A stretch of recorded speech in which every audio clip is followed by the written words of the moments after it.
Your job is not paying you enough, so you might as well become a writer. Think about it. You're already underpaid. What do you have to lose in this bad economy? But yeah, let me let you know what really made me spark up this idea, this video idea, of course, right? I was talking to one of my colleagues, and if I'm looking down, it's because I have some stuff written down here. But yeah, I was talking to one of my colleagues. It was a company event at my job, and he used to work for a guy named Grant. I think his name is Grant Condone. You probably know him, maybe. I don't know. If you're in like the business sector, then there's a chance you know him. But yeah, I asked him like, what was your greatest advice that you learned when working in his company?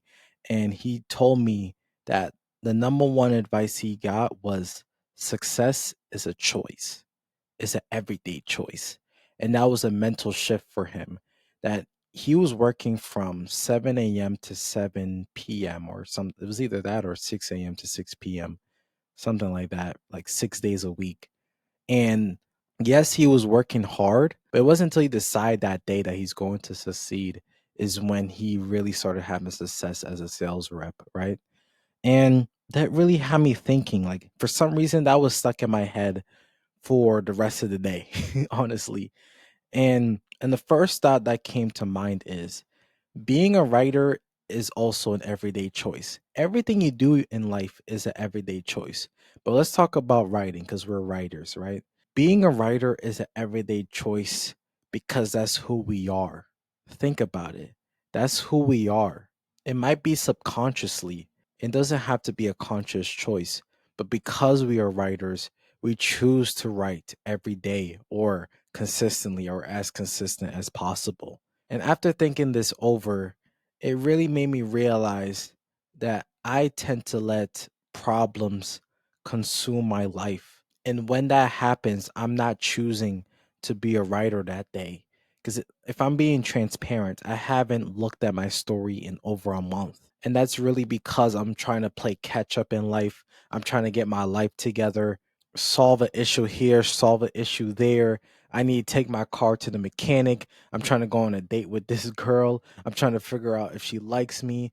I'm trying to spend more time with my family. Oh, I haven't seen my friends in a while. I'm trying to spend time with them. It's a lot. It's a lot that happens in life. But subconsciously, it makes me lose the choice of me deciding to be a writer. The more days I don't write, the less I'm choosing to be a writer. And another thought that I came up afterwards is I was choosing to focus on not losing instead of winning. If you know what that means, then that's an ultimate unlock. But essentially, that means instead of trying to pursue my dreams or I guess put my best foot forward into making the type of progress I want to make in life, I feel like I was playing the game of life in terms of playing catch up and making sure I'm top of everything. So playing not to lose in a sense, so that I don't end up a bum and broke and homeless and a loser, right? And sure, like that's good to do. Like you do want to make sure you're on top of things, but you also at the same time have to remind yourself, what are you trying to achieve in life as well? What are your goals? What are your dreams? Like you have to remind yourself because you could get lost in the whole responsibilities, obligations, things you have to do in life, paying bills and all that. You could get lost in that and your life could just slip away just because you're just playing catch up, playing not to lose.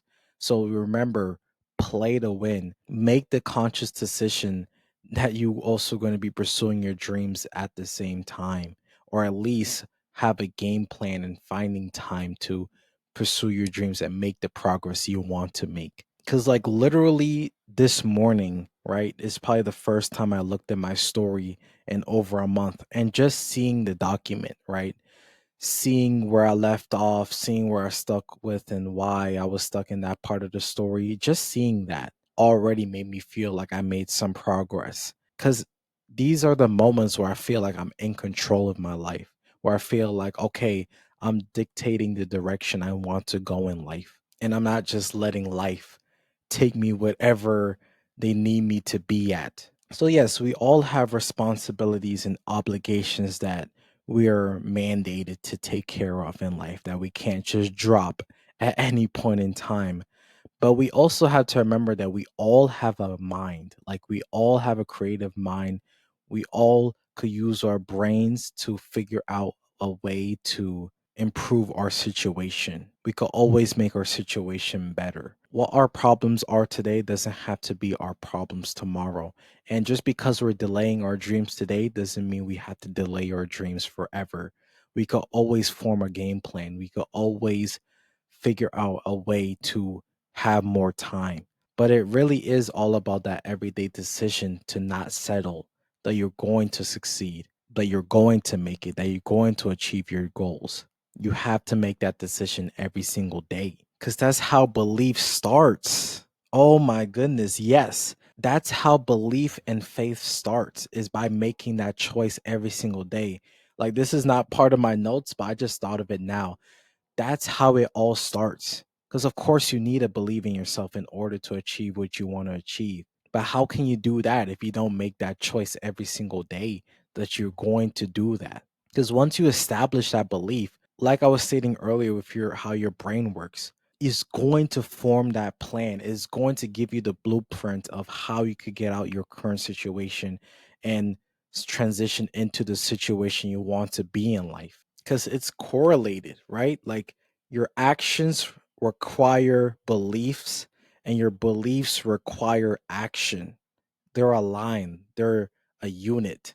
So after the event, right, when I went home, I literally just did a whole mental reset. I just literally, no distractions, took a piece of paper, a pencil, pen, whatever. And well, I didn't do that. I have like a digital notebook as you can see. So I was just writing in this digital notebook and with my like electric pen or pencil, whatever. But yeah, either way, what I did was I wrote down what's my current situation, what's my current lifestyle, what's my current obligations, responsibility, all of that. And then the next thing I wrote down is what can I do today that will bring me closer to my goals. And that's when I realized even if I don't have time today, it doesn't mean I can't plan to have time tomorrow. And what I mean is a couple months from now, right?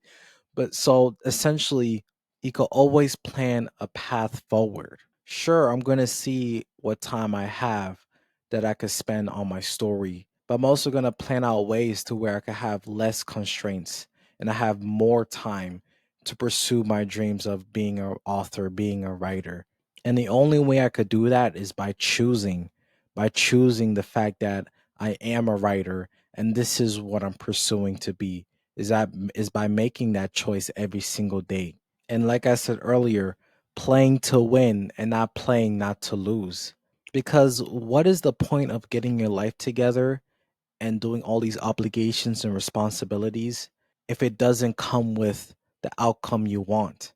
Like we have to remember we only have one life, one chance at this. So like what does even getting your life together look like if it doesn't include the outcomes, the lifestyle you want? Then your life is not together. It's just stable. It's just comfortable. That's really it.